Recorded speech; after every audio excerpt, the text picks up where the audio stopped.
Olá, como vai você? Eu estou num lugar diferente hoje, eu estou na sacada, sentada numa rede, então eu vou ficar balançando assim, o que é muito bom, porque eu adoro balançar. E hoje eu vim falar sobre autismo. Eu vim falar sobre autismo por uma razão bem específica.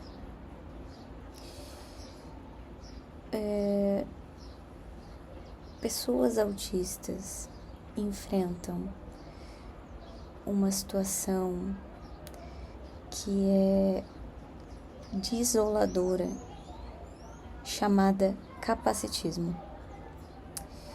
E eu percebo que essa questão toda, ela advém de um equívoco muito grande que a gente está começando a dissolver, a gente está começando a eliminar esse equívoco, a gente está começando a perceber esse equívoco, só que existem camadas desse erro que ainda não foram totalmente explicadas, né? Não foram totalmente trabalhadas ou expressas para que todos conseguissem realmente entender o que significa ser autista e também conseguissem entender que o autismo ele não é uma doença e conseguissem entender que o autismo ele não necessariamente ele não torna uma pessoa inválida, ele não torna uma pessoa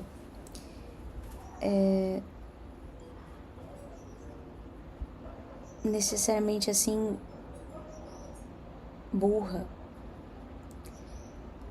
Inclusive a invalidação ela pode acontecer justamente por conta disso, tanto por conta da burrice ou por conta da falta dela.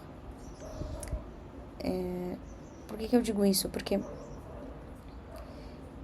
muitas vezes a pessoa é diagnosticada com autismo, mas essa pessoa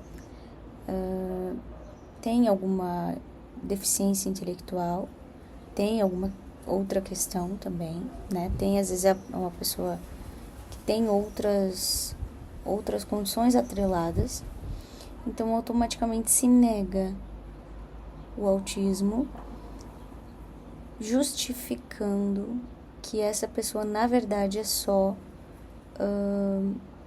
deficiente intelectual, ou que essa pessoa é só sonsa, coisas do tipo. Ou então, o contrário também acontece, que é o que? Essa pessoa ela não tem nenhum nível de deficiência intelectual, ela só tem muitos prejuízos sociais, muitos prejuízos de compreensão de regras sociais, só que ela tem uma habilidade clara em algumas áreas ou em uma área específica, né? E aí então as pessoas entendem que na verdade essa pessoa não é autista, essa pessoa só é alguma coisa, que ela só é peculiar, ou que ela só é muito inteligente, ou que ela só é sonsa também. Ah, não, é sonsa, se faz, alguma coisa assim. Então, o ser sonso é sempre uma palavra, é sempre uma definição muito boa para quem não quer aceitar outra pessoa. Uma coisa importante que eu gostaria de deixar claro: o que tem acontecido com relação a crianças ou adultos que estão sendo diagnosticados ao longo desse período de maior compreensão com relação a essa condição, me assusta um pouco. Por que me assusta? Não o diagnóstico em si, não é isso que me assusta não, tá?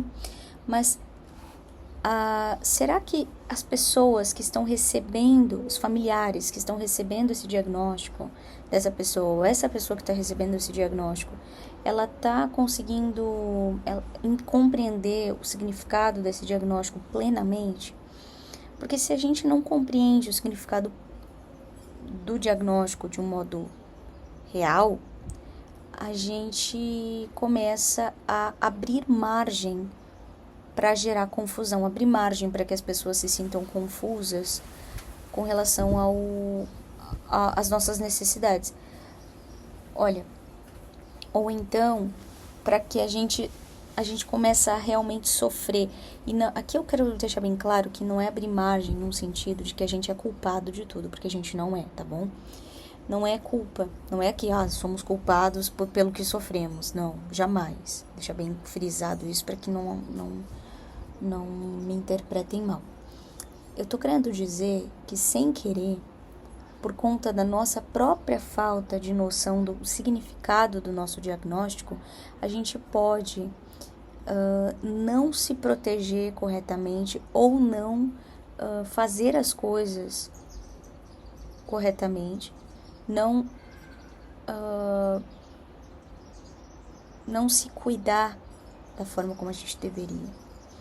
E a gente também pode até não cuidar da pessoa como deveria, se essa pessoa for nossa dependente. Então, se eu, por exemplo, sou um pai, uma mãe, digamos que eu fosse mãe e eu não sou autista, vamos dizer que eu sou uma mãe neurotípica.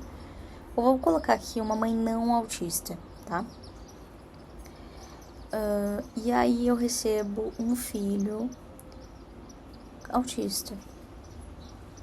O que acontece? Eu recebo esse diagnóstico, né? E aí eu não sei lidar com esse diagnóstico, eu não sei entender essa situação. O que eu posso acabar errando por querer tanto respeitar a condição dessa criança?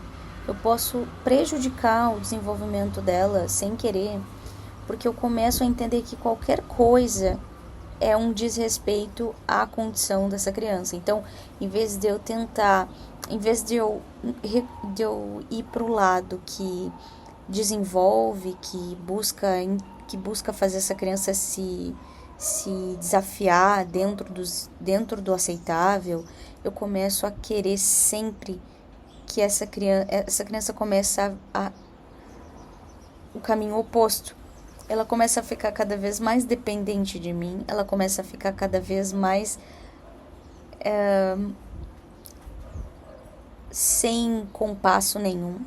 Em vez dela desenvolver novas habilidades ou dela aprimorar o que ela já sabia, ela começa a ficar congelada naquela versão dela, que é uma versão com as limitações que ela tem, que tudo bem, mas eu não tento gerar nessa criança a superação de nada, sabe? É a mesma coisa que, olha só, quando a criança tem a condição da criança, né? Ou seja, a criança pode fazer coisas de criança. A gente sabe que uma criança não pode, por exemplo, dirigir um caminhão. A gente sabe que uma criança não pode carregar um saco de cimentos, né? Ela não pode fazer isso não faz sentido. Então, a gente sabe que uma criança pode carregar uma mochila, né? A gente sabe que uma criança pode guardar os brinquedos dela. A gente sabe que uma criança pode aprender a andar. Aí, dentro do tempo dela. Eu não tô querendo que uma criança ande com 2 dias de vida. Não, já tem que andar. A criança nasceu com 2 dias de vida, bota pra andar.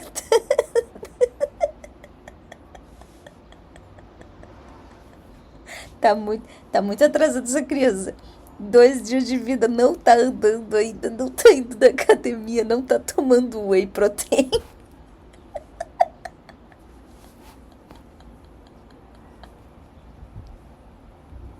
Tá errado, hein? Criança com 2 dias e já tá tomando whey protein, já tem que estar bodybuilder, já tem que estar indo pra competição dali no terceiro dia, já tem que estar competindo lá pra ser, ó, o bebê mais musculoso do planeta. Então, brincadeiras à parte, a gente imagina que a criança tá seguindo corretamente ali o, o caminho dela de desenvolvimento, né? Aí, ela chega ali nos 9 meses de idade, 1 aninho, e ela começa já a despertar dentro do tempo dela, que ela começa a engatinhar, ela começa a querer subir nas coisas, ela quer aprender a andar. Só que isso é muito turbulento para os pais. Os pais não querem muitas vezes lidar com essa turbulência toda, que é essa criança aprendendo a andar, querendo subir nas coisas, querendo se levantar, risco de cair, bater a cabeça e acontecer alguma coisa séria. Se eu sou um pai, uma mãe consciente da minha função, eu vou só ficar alerta e vou fazer os cuidados necessários para que essa criança se desenvolva. Não vou tolir ninguém. Eu vou deixar ela se desenvolver tranquilamente. Se eu já sou uma pessoa que não sei exatamente, eu não sei lidar com isso, eu fico com muito medo, eu quero proteger, eu quero respeitar, eu olho, eu acho muito pequenininho, ai, olha só, tem só 1 aninho, tem só 9 meses, não pode andar ainda, calma, não anda. O que acontece? Essa criança atrofia. Eu não deixo ela andar. Quando ela tenta subir nas coisas, eu já paro ela, eu já fico assim, eu começo a avisar as pessoas, olha, ela é muito pequenininha ainda, ela não anda, não vai. O que eu vejo muitas vezes é que pode existir uma questão aí de a gente ainda tá lidando muito com essa descoberta de como lidar com crianças autistas, principalmente nível 1 de apoio e tudo mais, e às vezes existe essa necessidade na criança de se desenvolver, só que ela ainda não tem noção do que é isso, ela tem um outro formato, né, de interação. Então, quando começa a vir aquele formato de interação, ele vem todo atrapalhado, ele vem daquele jeito que é um jeito não usual, é um jeito não neurotípico, é um jeito autista. Como essa criança normalmente está inserida num ambiente que nunca é projetado para crianças autistas, que é pensado em crianças neurotípicas, crianças que não têm neurodivergência nenhuma, muitas vezes. Isso é uma coisa importante de acentuar. O ambiente nunca é projetado para neurodivergentes. Então, o neurodivergente, ele vai chegar e ele vai destoar pra caramba do jeito dele de tentar progredir. E aí, ele começa a ser o quê? A ser um problema. As pessoas começam a entender ele como um problema. Os pais começam a entender ele como um problema. Só que muitas vezes esses pais, eles estão exaustos, eles começam a pensar assim, aí eles vão atrás de uma solução. A solução muitas vezes é o quê? É um diagnóstico. Aí vão lá, encontram o diagnóstico. Só que em vez de entender esse diagnóstico como uma trilha, eles começam a entender o diagnóstico como um decreto que justifica tudo sem fim. É um decreto justificador de tudo e que elimina a responsabilidade deles de encontrar a forma correta de ajudar essa criança a se desenvolver. Então, eu entendo assim, não, o meu filho, através desse diagnóstico, ele tem o direito de não se desenvolver porque ele é neurodivergente. Isso é um grande equívoco, porque na verdade eu tô me eximindo da minha responsabilidade enquanto pai ou enquanto mãe. O que eu quero dizer? E isso pode, inclusive, fazer uma coisa muito ruim, que é o quê? Eu tô limitando o meu filho, né? Não, importante dizer aqui, eu não tô limitando meu filho, a questão aqui não é o diagnóstico, tá? Essa criança, se ela recebeu um diagnóstico, então ela tem aquilo ali e é isso, tá? Até que, por alguma razão muito clara, se prove o contrário. Se for feito mais investigações e se descobrir, não, para aí, ocorreu um erro diagnóstico, tá, mas aí é outra história. Então, o diagnóstico, ele precisa trazer uma solução, só que essa solução, ela precisa ser abraçada para que realmente solucione, senão ela fica só no campo do imaginário, ela nunca soluciona mesmo. Então, ela precisa ser aplicada de verdade. Então, por exemplo, se o meu filho receber um diagnóstico, e aí, nossa, estava tudo tão silencioso. Do nada, os cachorros decidiram que eles iam latir pra cá, que é uma sacada que é justamente para não ter latido. Que coisa mais chata. Tá. Espero que não esteja tão alto a ponto de estressar como me estressa. No vídeo, eu quero dizer. Então, assim, todas as vezes que eu penso que existem crianças autistas por aí que estão ocupando os espaços que não são projetados para crianças autistas e que existem muitas pessoas lidando com crianças autistas e não necessariamente entendendo muito bem por que elas são autistas, o que elas têm, por que elas receberam esse diagnóstico, porque é realmente difícil compreender como funciona.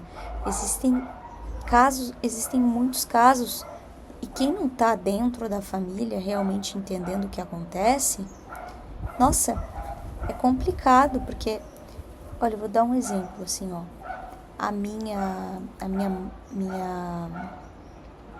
minha mãe teve um caso, e é um exemplo bem legal, porque demonstra bem, assim, essa questão, que nem é sobre autismo, é outra situação. O meu irmão, ele tem uma questão que ele herdou do meu avô, que é de família, que é a mão trêmula. Então, a mão do meu irmão sempre foi trêmula, desde criancinha. A mão dele treme. Então, ele pega as coisas e a mão dele fica tremendo. Então, quando ele vai escrever, a letra dele também é meio tremida. Imagina ele desenhando. Ele desenha tudo tremido. Aí, ele era criança, ele fazia os desenhos de artes da escola, professora de artes.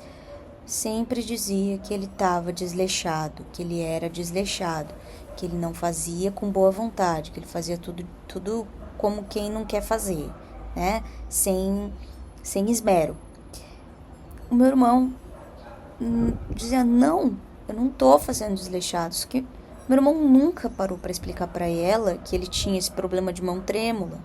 E assim, até porque ele era uma criança. Uma criança, sabe? Criança não fica pensando nessas coisas. Ele só ficava triste e brabo também, porque ele pensava, eu não tô fazendo aqui, né? Eu tô fazendo. Então, o que aconteceu? A minha mãe foi na escola e, né, explicou para a professora de artes que o meu irmão tinha esse problema de mão trêmula e que por isso ele desenhava tudo assim, desse jeito estranho, que parecia que ele estava fazendo de má vontade, porque ele fazia, além dele não ter talento para desenho, né? Então é aquela história, a pessoa não tem talento, ela tem uma mão tremida, tu acha que vai sair alguma coisa linda, um Van Gogh vai sair uma coisa maravilhosa. Não vai. Não é a praia do meu irmão ficar desenhando. Ele fazia ali o que ele podia e tinha essa questão aí também da condição da mão com tremor. Então, aí a professora entendeu isso e respeitou. Nunca mais ela ficou ali xingando meu irmão por conta dos desenhos tremidos, por conta do jeito de pintar que não era o melhor de todos, né? Ela entendeu essa questão. Tá. Só que entende que existiu aí uma compreensão bem clara de que existia uma aceitação real de que a condição era... Meu irmão tem a mão que treme, e aí, o que vai fazer? Né? Imagina se essa professora decidisse pensar que não, que a minha mãe estava querendo super proteger o meu irmão e dizer, ela tá querendo dizer que o filhinho dela é não sei o que, na verdade ele tá só de má vontade, ela tá querendo dizer que não é isso, né? Olha só, eu tô decidindo ir contra essa criança, né? Eu preciso, na verdade, observar que se essa criança tem uma condição, ela foi diagnosticada com uma condição e tudo mais, a primeira coisa que eu preciso pensar é, se essa criança foi diagnosticada com uma condição, eu preciso partir do princípio de que ela tem essa condição, não importa o que eu acho. Eu sou profissional da saúde, para duvidar daquele diagnóstico, eu tenho condições de ir lá e fazer um novo exame, de oferecer, não, eu vou examinar o seu filho porque eu não estou certa de que esse diagnóstico está ok, eu quero fazer uma nova análise, eu quero fazer uma avaliação, você permite? Eu vou avaliar ele aqui para garantir que está tudo certo, que ele está sendo atendido, assistido da forma correta. Eu sou essa pessoa que eu posso fazer isso? Se eu não sou, eu tenho que respeitar e ponto final. E aí, a partir disso, eu tenho que entender que se essa criança não está conseguindo acompanhar as coisas, se essa criança está com questões difíceis de lidar, ela não está sendo bem assistida dentro da condição dela. Então, em vez de eu duvidar da condição da criança, eu preciso prestar atenção se ela está sendo assistida corretamente. Às vezes, em casa, ela não está sendo assistida mesmo. Ela está sendo negligenciada. E a negligência está vindo disfarçada de quê? Está vindo disfarçada de respeito. Não, eu respeito meu filho, então eu negligencio ele. Porque eu estou respeitando a condição dele. Na verdade, eu estou só tentando me aliviar da responsabilidade de criar uma criança neurodivergente, sendo que eu acho muito trabalhoso, né? Eu não queria, eu acho trabalhoso, então eu só peguei aquele papel ali e aquilo ali me aliviou de pensar, ufa, só realmente é isso aí, né? Então, por exemplo, a gente tem crianças que daqui a pouco, se tivessem sendo bem assistidas, crianças autistas, se tivessem bem assistidas, estariam sabendo fazer muitas coisas que não conseguem fazer por negligência dos pais, tá? Porque daí quando tem que olhar o cenário, tem que olhar ao redor, eu não tô aqui condenando ninguém, tá? Só tô falando, olha ao redor, meu primo autista, o Benício, tem um primo que ele é autista, nível 2 para 3 de apoio, tá? Então, ele é aquela coisa bem assim, ele tem a dificuldade motora da fala, ele precisa de comunicação alternativa, ele tem uma questão ali bem séria ele tem dificuldade para falar mesmo, assim, ele entende, mas ele não consegue falar, ele não consegue formar as palavras, os sons são muito difíceis para ele.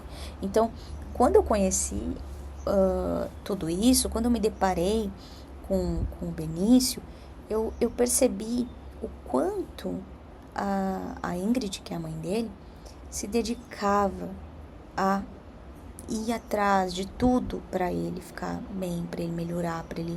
Não é fácil, leva muito tempo, leva muitos anos. Existem muitos julgamentos que as pessoas recebem por causa disso. Existem muitas coisas que acontecem nisso tudo, que as pessoas que estão de fora não enxergam. Muitas vezes as pessoas de fora fazem leituras que são muito duras até. As pessoas de fora muitas vezes podem fazer leituras de que, não, para com isso, nem é para tanto. Só que quem tá dentro de casa sabe, quem tá dentro de casa vê, porque ninguém vai correr atrás de um diagnóstico à toa, né? Ninguém vai correr atrás de um diagnóstico, pagar caríssimo para isso, entende? Então, isso é muito sério.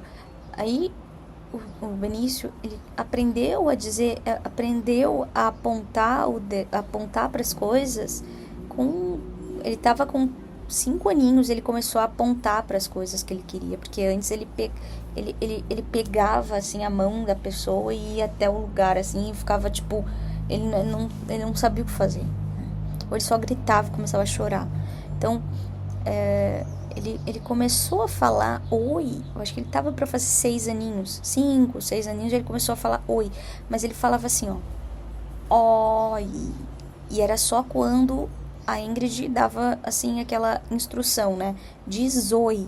Aí ele, oi. E aí ele abana a mãozinha, diz tchau. Ele, né? Então ele tinha todo aquele jeito e tal.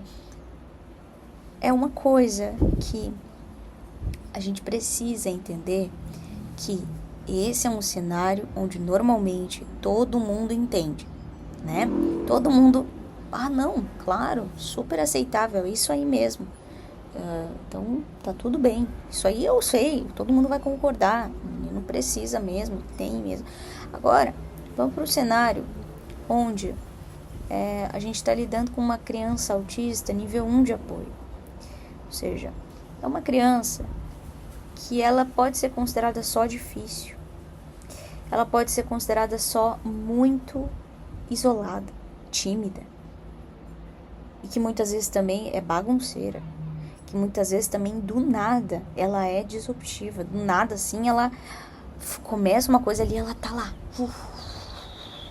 Ela faz um monte de coisa. Ela é extremamente interativa. Ela vai. Uma pilha de nervos. Mas ela é autista. Aí eu vejo isso, tô de fora, eu penso, não, é criança como qualquer outra.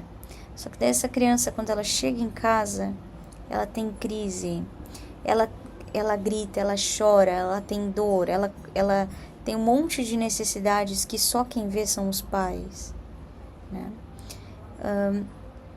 Se essa criança está sendo bem assistida, ela provavelmente vai parecer normal.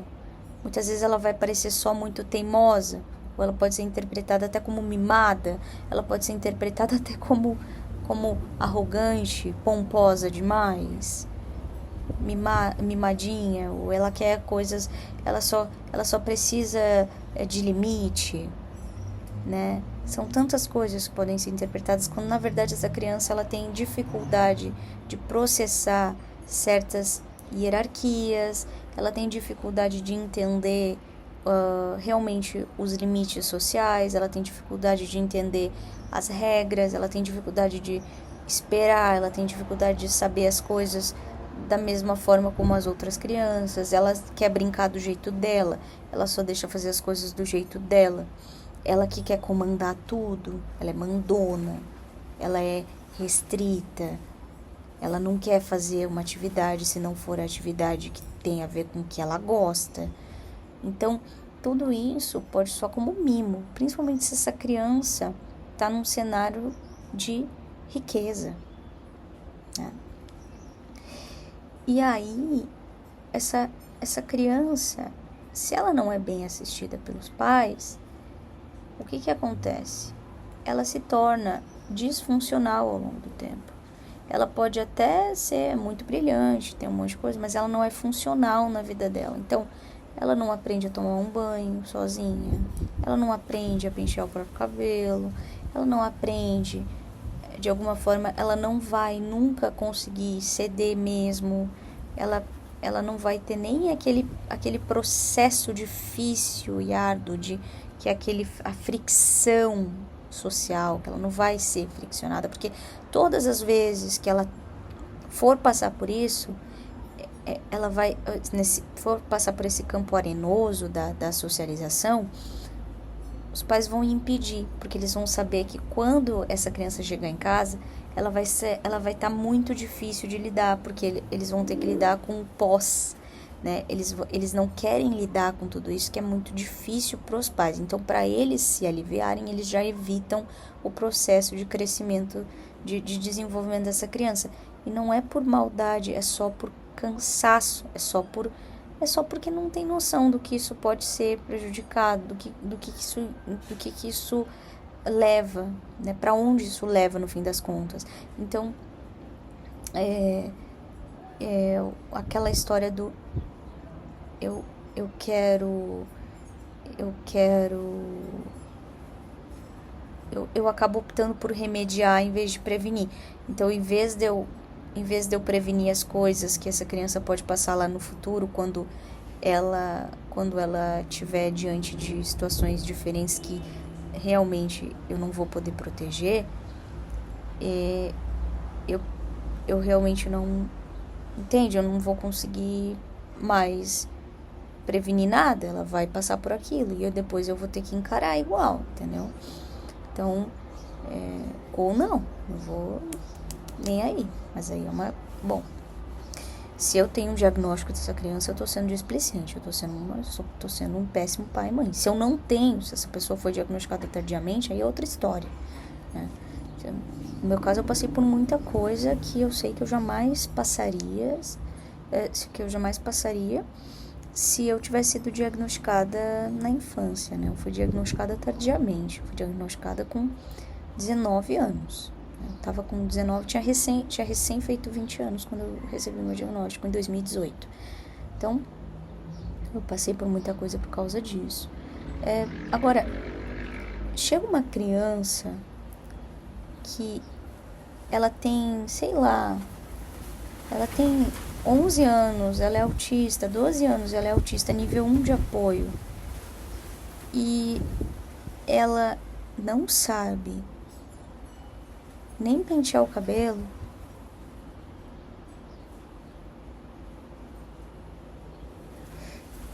Poxa,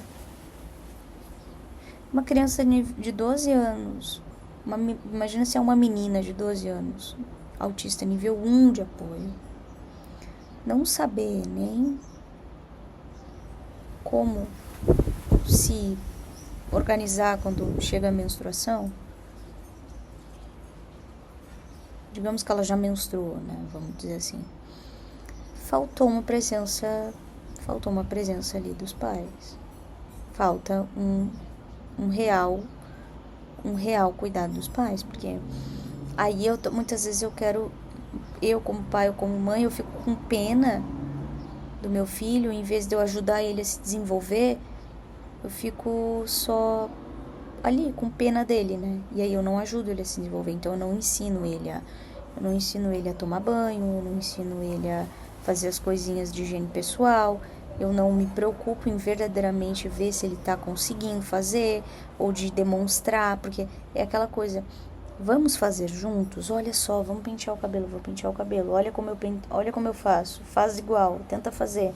Tudo isso é o papel de uma mãe, de um pai que tá preocupado com o desenvolvimento da criança, tendo em mente que ela é autista, né? Aí é muito fácil, a criança chega toda, infelizmente, toda estranha, toda acabada, não sabe nem pentear o cabelo, nem escovou os dentes todos, chega na escola de manhã e aí tá ali daquele jeito, aí os professores vão falar com os pais sobre a situação, os pais vão dizer assim, não, aquele é autista, você tem que lidar.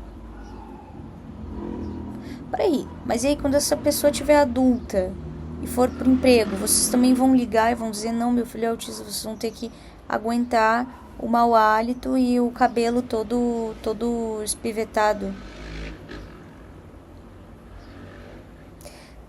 Não vai existir, né?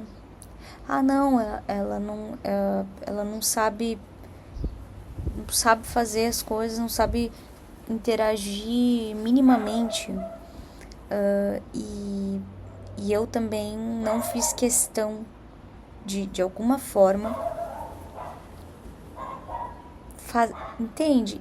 Engajar, porque se eu tenho um filho autista, eu preciso me preocupar com isso. Eu não posso só dizer, tá aqui o laudo, agora sociedade, se virem, tá? Pra lidar com essa criança que eu coloquei no mundo, que tem essa condição aqui. Qualquer coisa eu vou só dar uma carteirada com laudo, ponto. Aí as pessoas vão ter que ficar quietinho, engolir o laudo. Não vai funcionar. Então, eu sinto necessidade de falar sobre isso, porque muitas vezes o autista, ele recebe toda a invalidação que ele recebe, a criança autista, o adolescente autista recebe uma invalidação, muitas vezes é por conta dessa negligência que existe dos pais, tá? Uma negligência que se disfarça de respeito, né?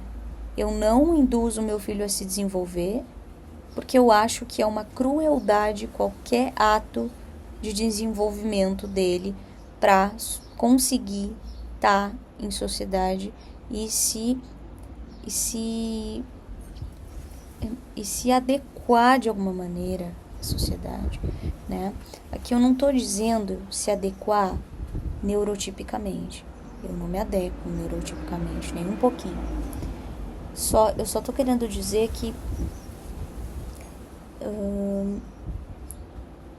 é importante a gente pensar nessas coisas de alguma forma, porque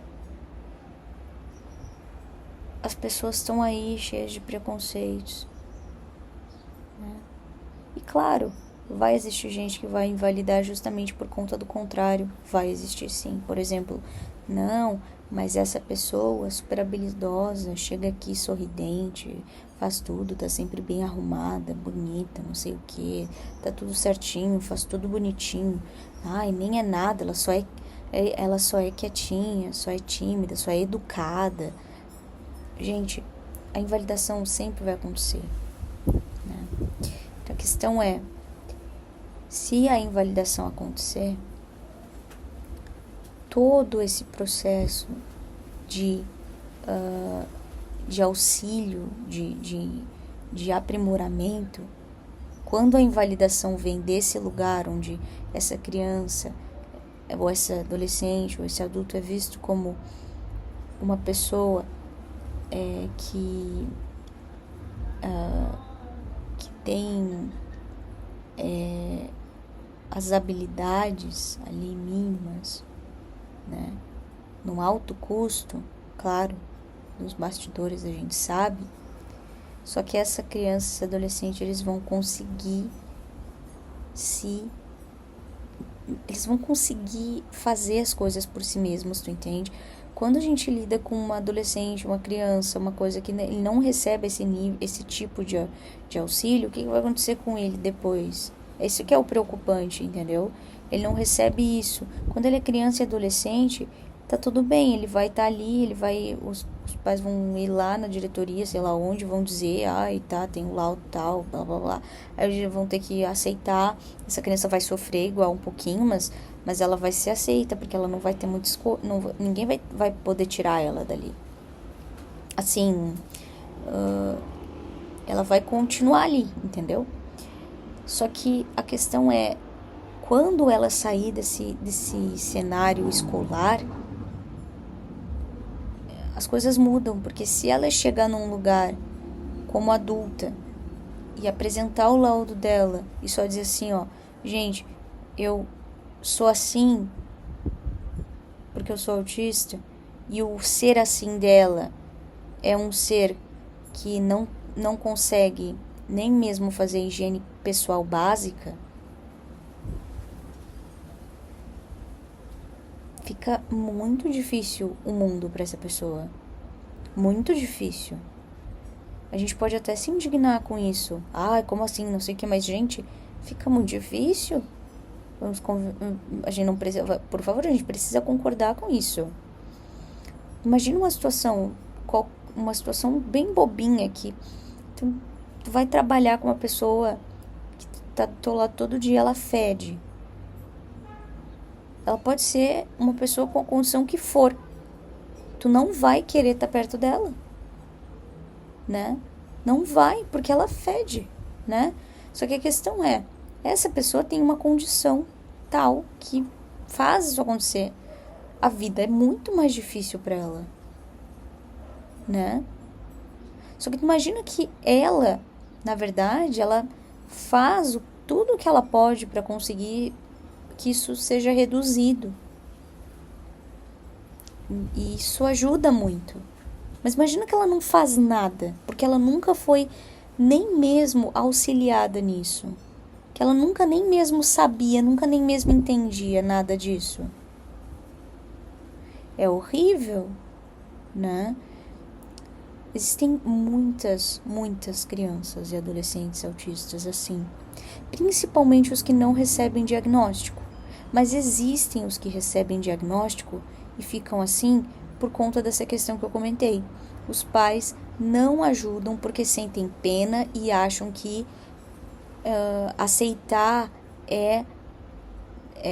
a aceitação é justamente não ajudar a pessoa a aprender certas coisas, né?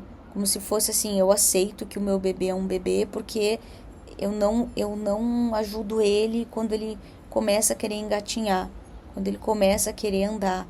Eu não vou lá oferecer o suporte para ele, porque a criança autista, ela começa a querer engatear na sociabilidade, ela começa a querer interagir e ela se depara com um monte de coisas que ela não entende, que ela não sabe o que fazer, né?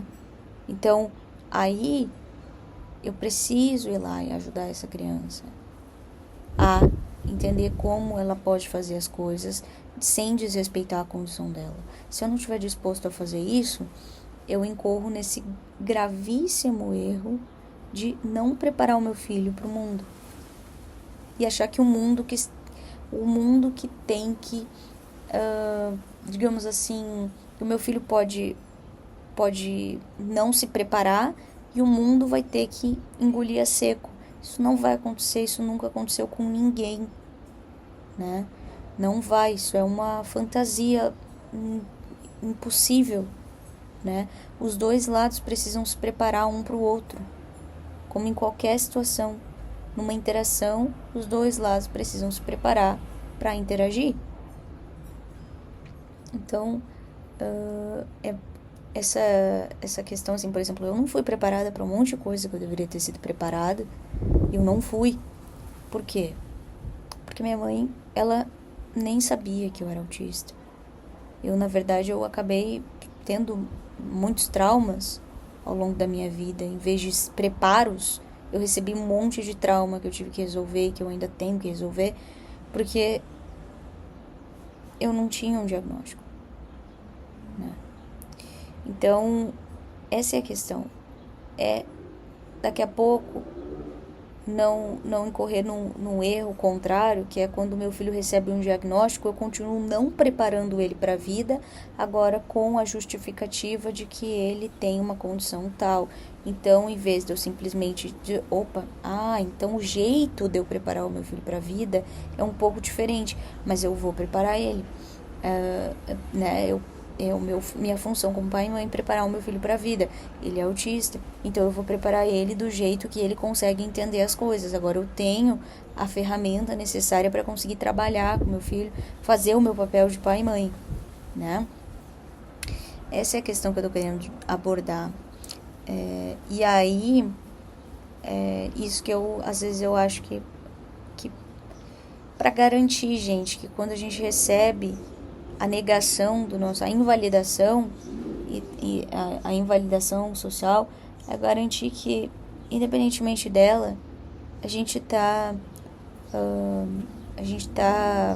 fazendo o nosso papel, a gente tá fazendo o que a gente pode, a gente tá dando o nosso melhor, só a gente sabe o quanto a gente precisa se esforçar para fazer as coisas. Uma coisa que eu gostaria de deixar bem claro aqui é que em nenhum momento eu tô defendendo pessoas que invalidam diagnósticos, tá? Eu estou fazendo justamente o contrário disso. Estou querendo dizer que todos nós devemos partir do princípio de que se alguém apresenta um diagnóstico, esse diagnóstico está correto. Se pais apresentam diagnósticos numa escola, esse diagnóstico está correto, precisa ser levado a sério. Se essa criança não está respondendo bem, ou a gente não concorda com aquele diagnóstico, a primeira coisa que a gente tem que pensar é se a gente sabe o suficiente para discordar daquilo. Aí a segunda coisa que a gente tem que pensar depois que a gente descobriu, por exemplo, não, eu não sabia o suficiente, fui atrás, descobri, tá, ok.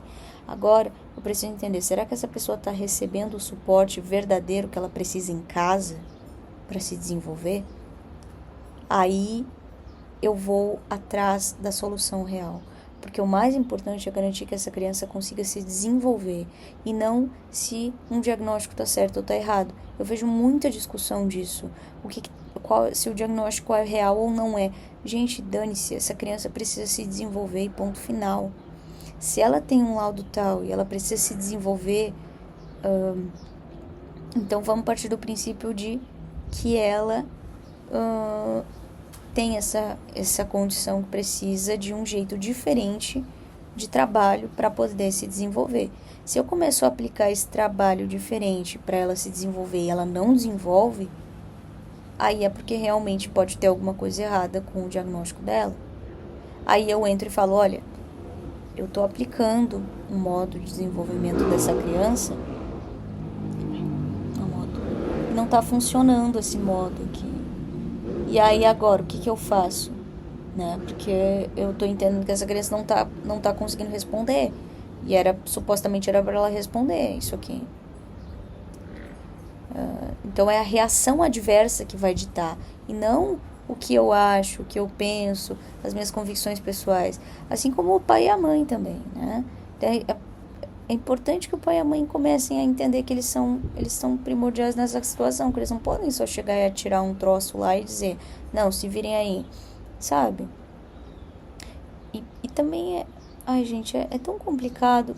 Por exemplo, assim, ó, eu era uma criança tímida, quieta, uma criança muito ansiosa, muito nervosa. Eu tinha dificuldade de fazer amigos, eu tinha um jeito muito meu, assim, gostava de, por exemplo, assim, eu não fazia educação física, eu gostava de ficar escrevendo na sala de aula. As professoras de educação física compreendiam, no começo nem tanto, mas depois compreendiam e deixavam quietinha lá, lendo meu livrinho ou escrevendo alguma coisinha. Eu era uma criança tão nervosa, tão literal, que uma vez eu falei pra minha professora assim, professora, eu preciso que você me ensine a ler agora, hoje, eu preciso aprender a ler hoje, porque a minha mãe tá me maltratando em casa porque eu não sei ler. Nossa, essa professora pirou, assim. Daí eu tinha 7 anos. E aí, tava na primeira série. E aí, eu só sei que chamaram a minha mãe, porque eu era uma criança muito séria, então eu falei aquilo muito séria.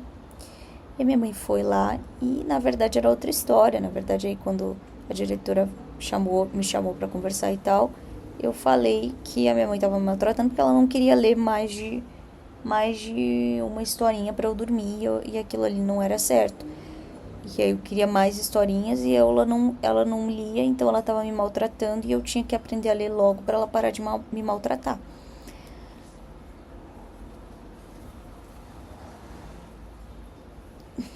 Criança autista, né?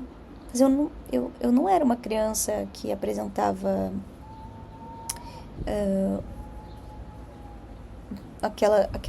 eu apresentava esses sinais, literalidade extrema, seriedade muito grande, nervosismo, ansiedade. Então, entende?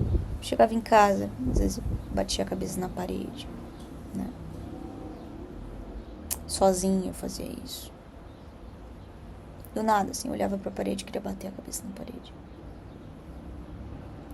Uma vez a minha mãe me pegou batendo a cabeça na parede.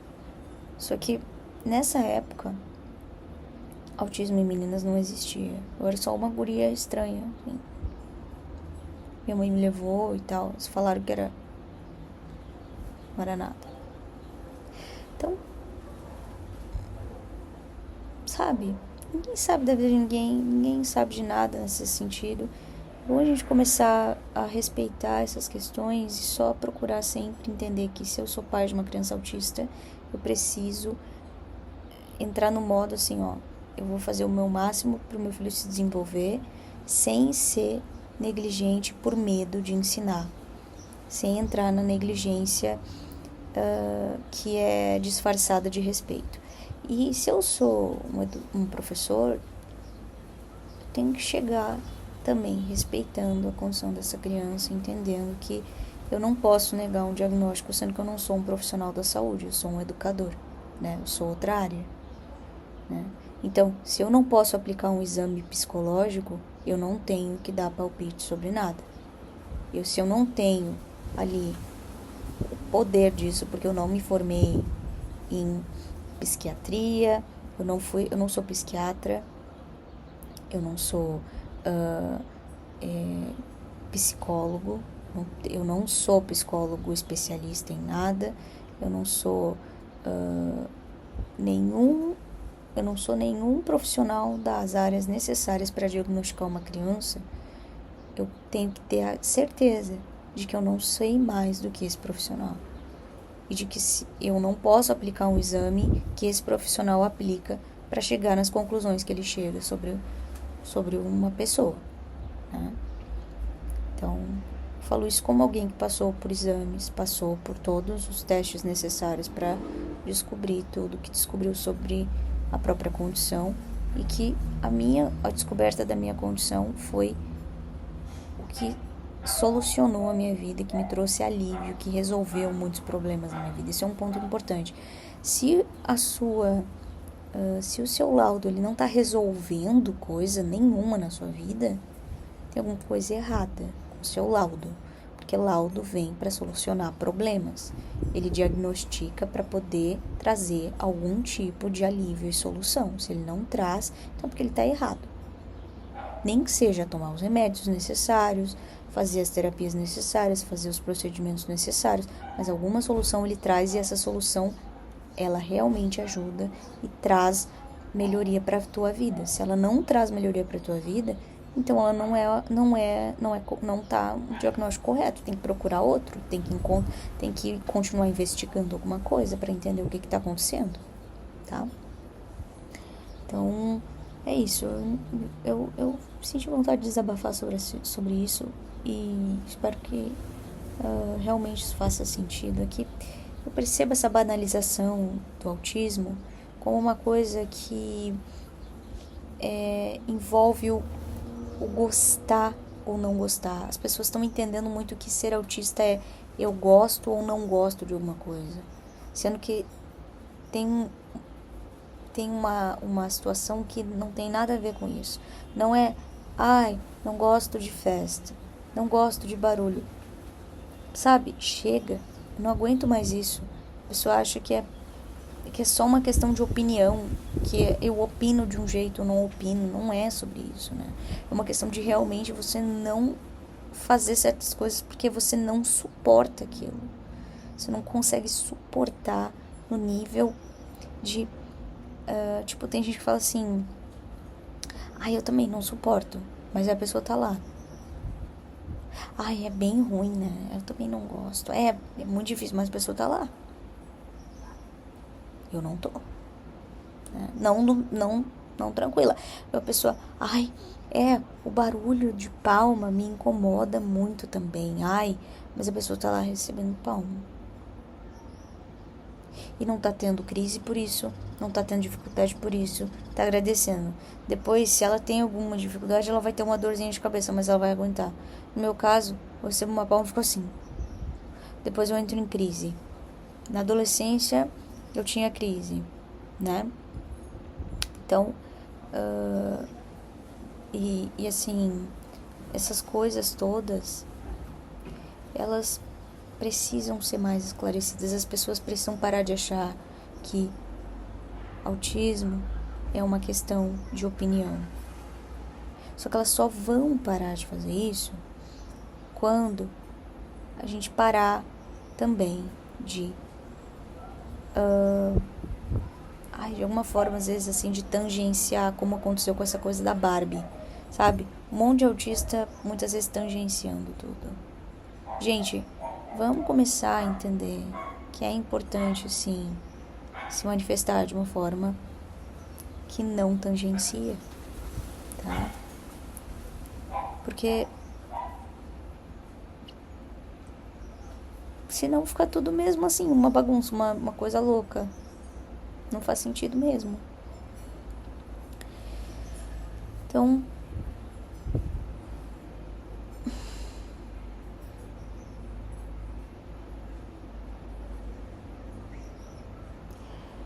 sabe quando parece que tu tem que falar uma coisa, mas tu não consegue porque não sabe, não sabe como dizer, assim, não tem o argumento, não tem a forma, não consegue formar a ideia. É horrível quando isso acontece, porque eu sinto que eu não consegui ainda falar o que eu queria. Eu basicamente, assim, isso é uma coisa que o Rafa falou, basicamente queria dizer assim, ó, será que todos os autistas, eles vão ter que ter uma crise na frente das pessoas que ficam entrando em negação com relação a eles para serem respeitados? Porque quando a pessoa me vê em crise, por exemplo, cara, na hora ela respeita aquilo ali, entendeu? Agora, a pessoa que não me vê em crise, ela só acha que eu sou uma pessoinha normalzinha que tá na moda, que tá querendo parecer descolada porque é autista, porque tá usando alguma coisa ali que precisa naquele momento. Sendo que, na verdade, não é bem isso, porque essa pessoa não convive comigo o suficiente pra saber nada, né? Essa pessoa não convive comigo pra ver o que eu passo. Aí ela acha que eu só tô querendo dizer que eu sou diferente. E aí a pessoa fala, eu também sou. Como se, sim, todo mundo é diferente. Cada pessoa tem o seu jeito. Não é sobre isso que o autismo fala. Chega de achar que autismo é sobre ser diferente. Autismo não é sobre ser diferente exatamente, porque neurotípicos também são diferentes uns dos outros. A diferença existe independentemente de um diagnóstico psiquiátrico, independentemente de autismo. A diferença existe. Então, autismo é uma condição que precisa ser respeitada. Então, a gente ainda está numa fase onde ainda tem muita gente achando que autismo é uma farra, né? Que autismo é, eu sou diferentona, eu não me encaixo, então eu sou autista. Gente,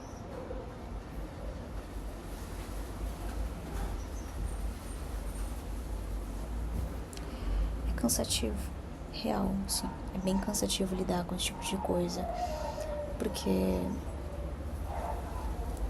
esse discurso é um discurso que preocupa, porque abre margem para essa coisa de dizer que autismo é qualquer coisa.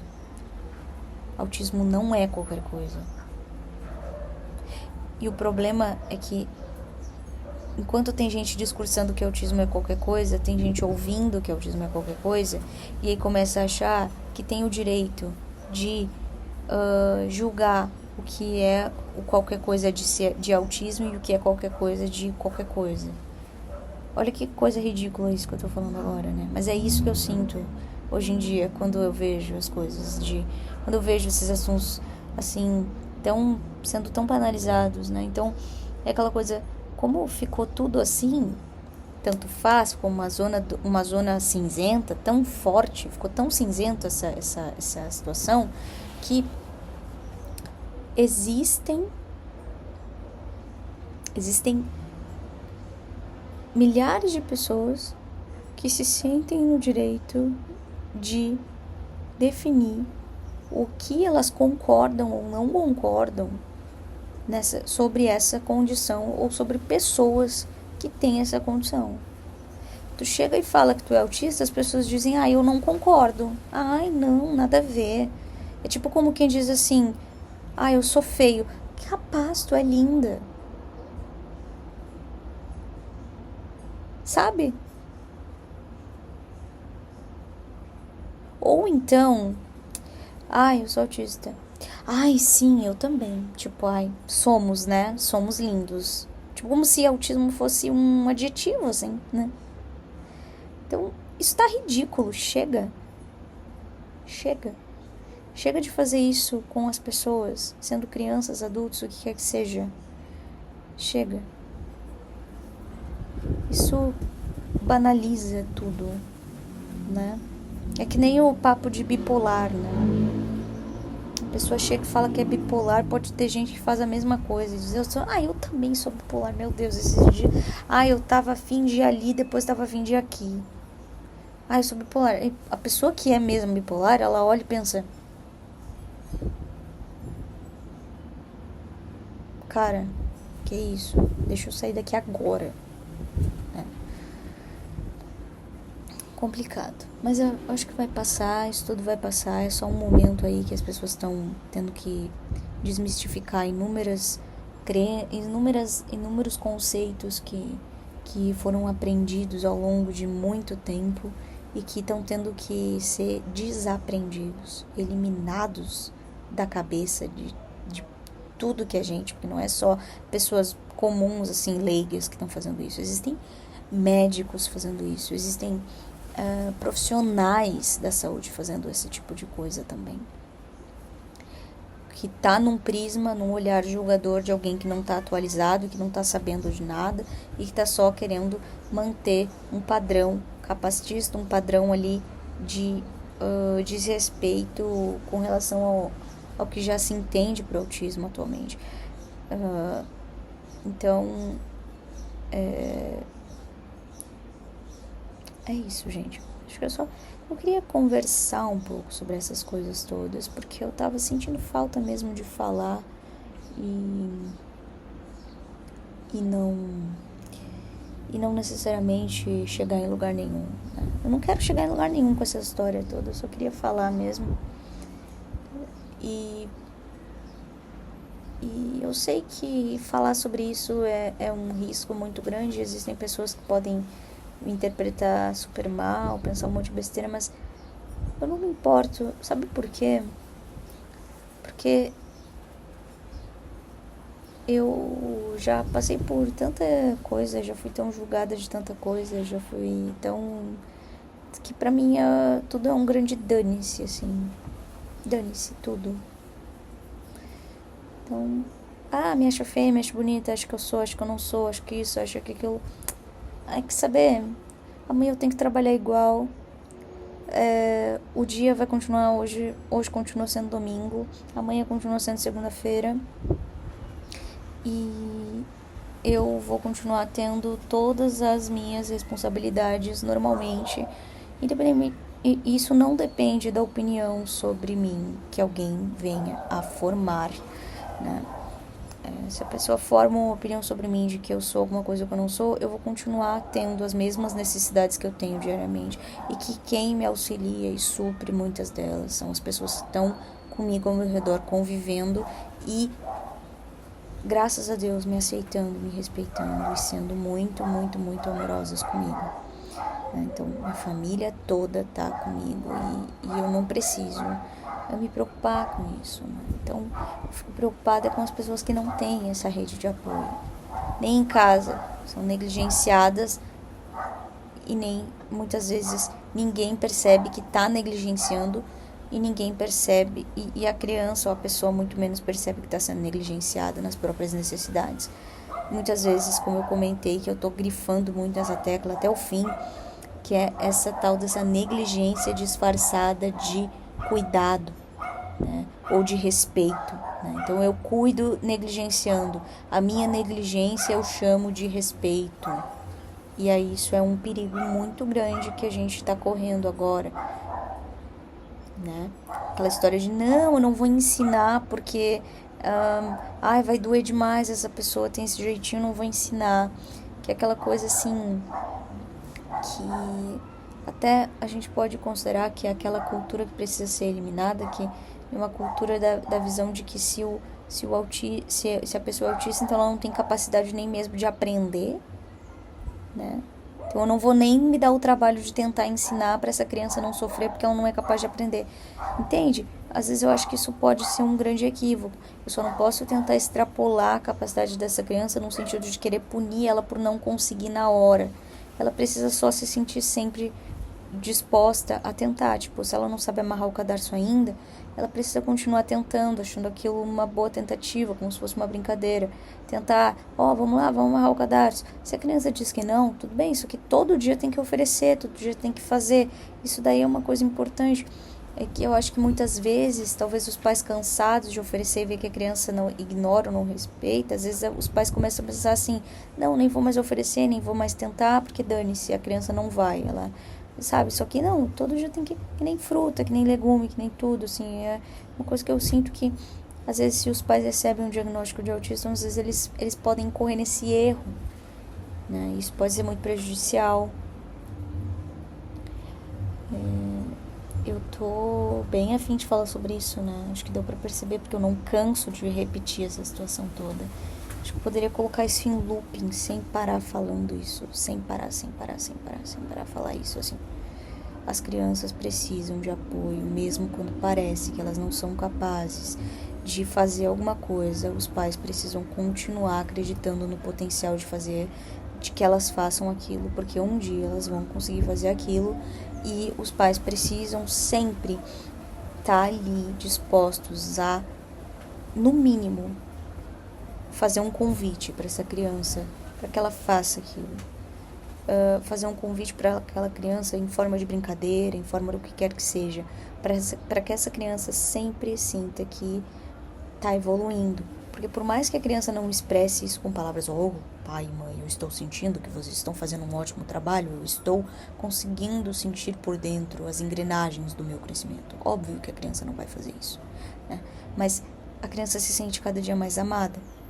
Por mais que ela nem perceba isso intelectualmente, uma criança que é vista, ela se sente amada. Ela sente isso. Normalmente ela tem uma aura diferente nos outros lugares quando os pais não estão. Então, a presença, ela ajuda, né? Então, o Benício jamais evoluiria se ele não tivesse uma mãe presente, os pais preocupados com a evolução dele, que levasse ele nas terapias e também, enfim, fizesse todo um trabalho. Às vezes a criança nível 1 de apoio, ela precisa de outro tipo de terapias, precisa de outro tipo de suporte, que muitas vezes é entendido como algo subjetivo, sendo que na verdade não é bem objetivo. Essa criança precisa de suporte na compreensão na compreensão da regra social, na compreensão do que é literal e do que não é. Isso é muito mais forte para a criança nível 1 de apoio, porque a criança nível 1 de apoio, ela tem uma capacidade de interagir maior do que nível 2 ou 3, entende? Então ela vai chegar, por exemplo, e se o professor fala para ela que ela pode escalar uma montanha, ela vai realmente acreditar que ela pode escalar uma montanha. E se o professor fala para ela que ela é feia, ela vai realmente acreditar que ela é feia de uma forma muito literal, né? Então isso é muito preocupante, muito triste, pode mexer muito com a autoestima de uma criança.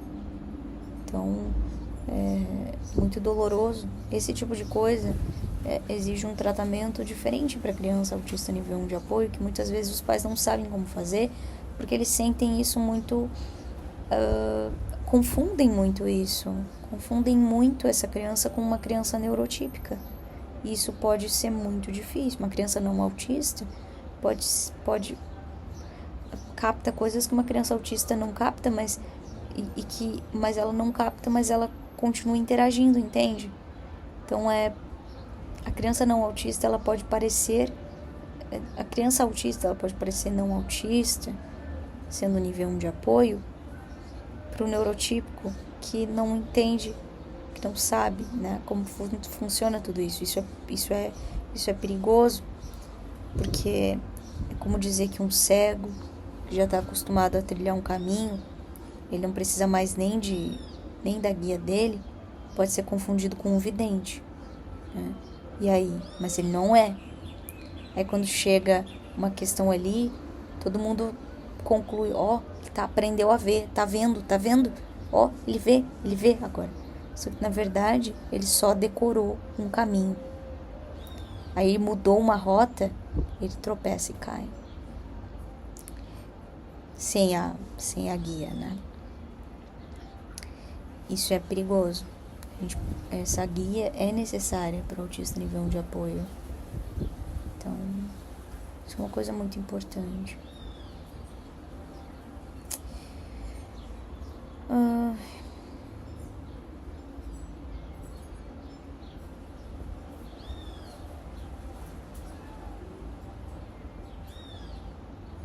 Então tá, acho que é isso. Agora eu vou fazer alguma outra coisa. Acho que eu vou continuar lendo. Eu já tô quase terminando o livrinho aqui que eu tava lendo. Deixa eu mostrar aqui. Ai, meu Deus. Ai, aqui, ó. Esse aqui, ó. Matilda. Eu adorei esse livrinho aqui. Eu já tô na página... Já tô quase terminando, já tô na página 201. É bem legal. É bem diferente até é bem diferente do filme. E eu tô gostando muito. Eu até tô percebendo assim, eu queria muito que tivesse algumas cenas aqui que eu vi aqui no livro que não tem no filme. E eu queria muito ver, né? Aqui, por exemplo, no livro aparece mais a Miss Honey, né, que é a professora querida, e ela na verdade, ela tem uma outra conexão com a Matilda bem interessante no livro, que não é tão bem explorada no filme. Uma conexão de... A Matilda vai na casa da Miss Honey, só que a casa da Miss Honey aqui aparece... É uma casa muito, muito, muito, muito, muito pobre. E a Miss Honey não tem nada mesmo, tipo, ela é muito pobre. E conta toda a história, assim, mais profundamente. Não sei, eu gostei muito. Então, enfim, tô lendo esse livro. Eu acho muito legal também em aspectos pedagógicos. Os professores podem gostar muito de ler esse livro, porque ele fala muito sobre essa dinâmica, né, pedagógica da pedagogia como de uma pedagogia punitiva, de uma visão punitiva antiga, né, de que crianças são pestes e o quanto isso pode ser perigoso, né, o tratamento que se dá para uma criança. Então, talvez isso tenha me estimulado muito a falar sobre crianças nesse episódio, essa questão de eu estar lendo esse livro aqui me despertou para isso. Enfim, então tá. Então agora eu acho que eu posso finalizar esse vídeo aqui e a gente se vê no próximo. Até mais.